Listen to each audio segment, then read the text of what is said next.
It's official. WWE has looks like it will be merging with Endeavor. It is projected to be $9.3 billion. I'm assuming that is the value of the worth of WWE. That's originally I thought that's what they sold it for. It might be, but we're gonna have to look back on that. But this is just massive, guys. This is huge that WWE is actually going through with a sale, and we are at the final moments of Vince McMahon ownership. Now, there are a couple key details in here that do matter. It says, Endeavor, the sports and entertainment company led by Ari Emanuel, has acquired WWE Wrestling in a deal valuing WWE $9.3 billion, the company announced Monday. Okay. It also matters because Endeavor did acquire UFC in 2016, a global fighting juggernaut worth billions of dollars. We already knew what UFC is. It says Endeavor plans to spin out the combined company, which is yet to be named, on the public market. It is expected to trade under the moniker TKO.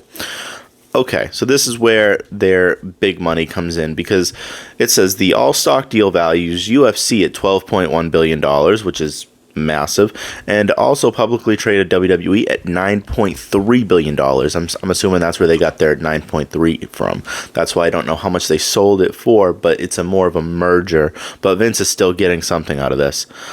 Let's see, what else do we have here? Oh, Endeavor will acquire 51% of the shares, so Vince will no longer be a majority shareholder. However, there's a caveat in this where I know a lot of people wanted Vince McMahon to be gone, but it looks like that's just not going to be the case. It looks like Vince McMahon has actually struck a deal with them so he can keep his CEO spot in WWE. So he will have pretty much full control again, it looks like. So nothing really changes on Vince McMahon's part, which was to be expected. I never thought Vince would give up the power. I thought that this was all just a ruse in the first place. Him saying he was leaving. Even when he said he was selling the company, there were the rumors of he wanted to still stay in control and creative. And hey, this deal looks like that's just what's going to happen. So Vince McMahon is going to get what he wants again. And we don't know exactly where this is all going to go. It also says with the merger, Dana White is expected to continue his role as president of UFC.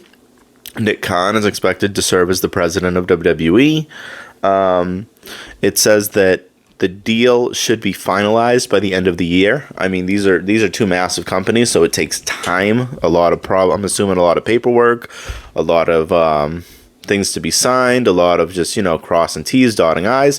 So it's probably going to take the remainder of the year, but this looks like it has definitely gone through. Like, it looks like we definitely have a deal. What does that mean for WWE? Well, you know what? I don't know. I don't know about the streaming sites. I don't know where we're going to go from here. My issue and my concern is that we're going to be put between now in a paywall. Once all these contracts run up for streaming sites. Now, Peacock doesn't run out until 2026. So we still got like 3 years on Peacock. I don't think that the new company would buy out a contract, especially they would just let it run its course and then set up something from there. Or if they, maybe they want to join, keep doing Peacock, but I just don't see that being a thing anymore because if I'm correct, UFC has their own streaming service, and so I'm assuming that with this merger, what they'll want to do is they'll want to merge UFC and WWE's content all in one. That way, they can make more money off of it. Even though I think that, in my personal opinion, I don't know the numbers, but I think that the more that you put in, the more exposure to people that are non-wrestling fans, the more you're going to get more people that are fans. The thing is, if you're looking for UFC fighters, UFC fans to stop what they're watching or just say, hey, let me check out WWE.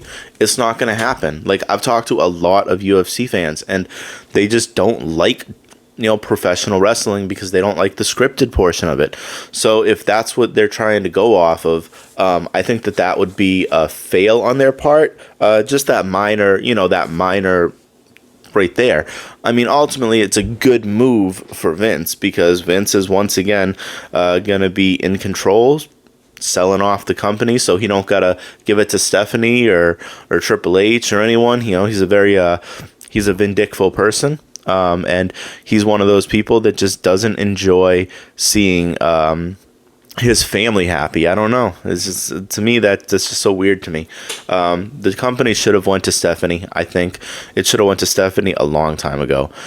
People say Shane. I don't think Shane McMahon. He was too in and out, but Stephanie was there from the very beginning, and she never really left. So I'm a little disappointed that this did go through. I'm disappointed that we won't have Stephanie as the CEO at some point. But hey, I mean, at the end of the day, this is what everyone has been expecting. I don't know if I mentioned the shares. It's 51% Endeavor, and WWE shareholders will hold the remaining 49%.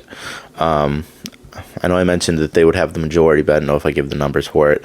So anyways, guys, this is just a quick little breaking news breakdown of WWE and Endeavor joining forces. So we'll see where this goes. We'll keep an eye on it, and if there's anything important, we'll let you guys know. Hey, make sure, though, to subscribe and like to the channel. We're growing rapidly, so I would really like to keep this momentum train rolling. All right, guys, have a good day. Later.